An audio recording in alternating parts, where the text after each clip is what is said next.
Hello, my fellow page pamperer. My name is Cora. Welcome back to my channel, Pampered Pages, and welcome to another lengthy end of summer book haul of epic proportions. In alphabetical order, I have a 2025 anticipated release, A Witch's Guide to Magical Innkeeping by Sungu Mandana. In this story, we follow Sarah Swan, who used to be one of Britain's most powerful witches. Keyword, used to be. Now, mostly powerless, she helps her aunt run an enchanted inn and longs for a future that seems to be lost to her. But that all changes when she discovers a spell that potentially could hold the key to restoring her power. Enters Luke Larson, a handsome, icy, magical historian who just might know how to unlock this spell's powers. But he has zero interest in getting involved with this eventful inn, and he plans on keeping his walls up when it comes to a specific innkeeper. So, no one is more surprised than him when he agrees to help Sarah with her spell. Book 2 is Book 3 in Hannah Nicole Mayer's Assistant to the Villain series, Accomplice to the Villain. Now, since this is Book 3, I'm going to keep the blurb spoiler-free, but I just have to say that I'm quite impressed with the running ATTV titles. Another 2025 anticipated release, this along with A Witch's Guide to Magical Innkeeping sit at the top of my fall TBR this season. My Costco book section is back. Yeah! Seasonally, I think, and a recent find was By Any Other Name by Jodi Picoult. Told in intertwining timelines, this story follows two women centuries apart who are forced to hide behind another name. From the author herself, this story asks the question, what if Shakespeare didn't write his plays, but a woman named Emilia Bassano did? And what if 400 years later, her descendant was another woman who was struggling to get her voice heard in the theater community? Now, I love intertwining timelines, especially those that involve familial connections, so I'm feeling pretty optimistic about this one. TBD, of course, but I am very much intrigued. I'm feeling a bit nostalgic with this next title, Ella Enchanted by Gail Carson Levine. At birth, Ella receives the gift of obedience, and she must obey any order. But Ella doesn't accept this fate, so she goes on a quest to break the curse forever. Now, I can't even recall the last time I read this book or watched the movie for that matter, but I am very excited to revisit both. A more recent release and another Costco find is Catabasis by R.F. Kuang. This story follows two graduate students, Alice and Peter, who must set aside their rivalry and journey to hell to save their professor's soul, who died in a magical accident that could possibly be Alice's fault. Of course, that is just a very brief blurb, but per an interview with R.F. Kuang, this story delves into both the literal and metaphorical descent and touches on deep themes that R.F. Kuang personally navigated. I felt immediately transported back to the Louvre with this next title, Mona's Eyes by Thomas Schlesser.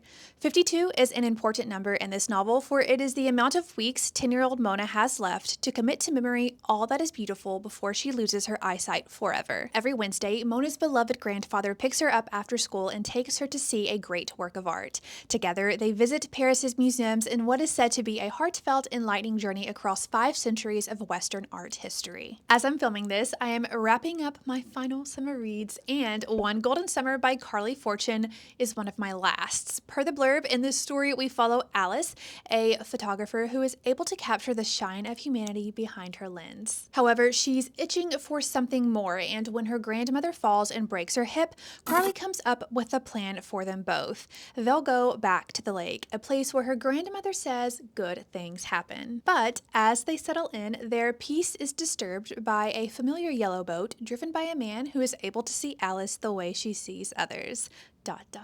Ashley Poston is a new-to-me author this year, and I could not wait to get my hands on more of her writing after finishing The Dead Romantics. Sounds Like Love is her latest release and follows songwriter Joni Lark, who is stuck in the writing process, returning to her hometown in hopes that the familiarity will spark some inspiration.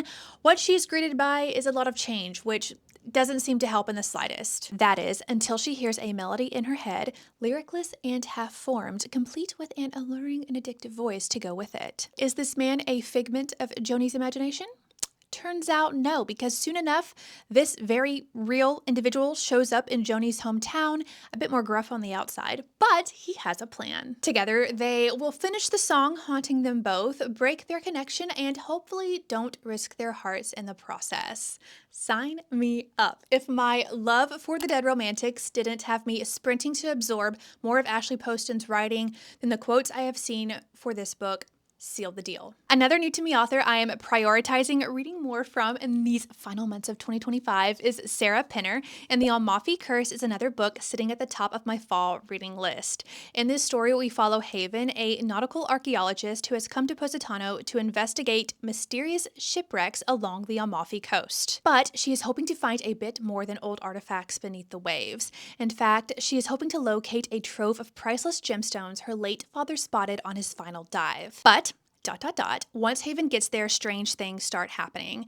Is this nature just naturing, or is something more sinister at work? As Haven searches for this treasure, she begins to unearth a centuries-old tale of ancient sorcery. Could this magic be behind all of these latest calamities?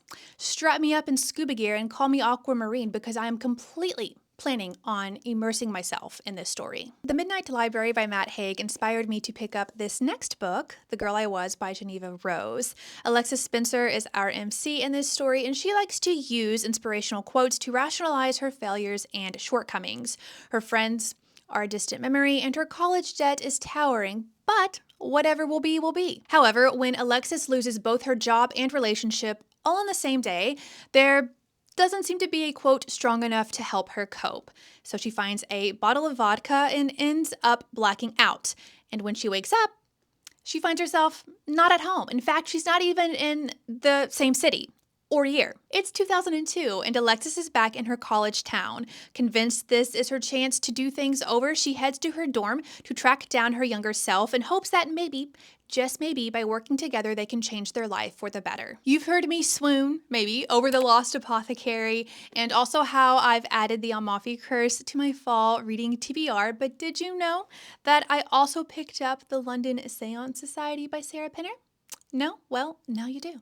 In this tale, which takes place in 1873, we follow Vaudeline, who solves crimes by conjuring spirits, and she is the best at what she does. One day, she receives a knock on her door from a woman named Lena, who lost her sister under very suspicious circumstances. After watching a discussion with Sarah Penner, I'm quite drawn to the character parallels in the London Seance Society and the Lost Apothecary. Additionally, the historical context has me eager to jump in to Victorian London and figure things out alongside these characters. Not only does this next book sound quite cozy, but it also has a dachshund on the cover, so my eyeballs were immediately drawn to the Passengers on the Hankyu Line by Hiro Arakawa. In these pages, one is introduced to the intersecting lives of 5 characters on one of Japan's most romantic railway lines. It is said to be a heartwarming, funny, and perfectly cozy voyage, and I can't wait for the journey. Not only does Sounds Like Love sound like love, but so does The 7-Year Slip by Ashley Poston. Another fall hopeful for me this year, this story follows book publicist Clementine West, who after moving into her late aunt's apartment finds a strange man standing in her kitchen. He is said to have kind eyes, a southern drawl, and a thing for lemon pies. Prior to everything falling apart, he's just the kind of man Clementine would have fallen head over heels for, and she just might.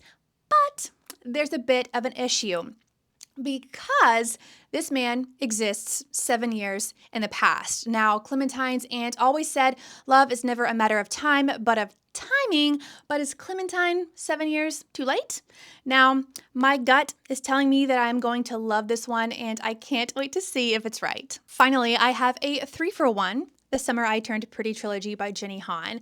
I inhaled these books this summer, and I have to say, Belly's love toward cousins had me feeling quite nostalgic for my summer trips with my grandparents. I also want to mention that for the majority of this trilogy, I did do a read-along with the audiobooks, and I loved the audiobooks. The narrators are Lola Tung, who plays Belly, Gavin Castellano, who plays Jeremiah, and Christopher Briney, who plays Conrad. IMO.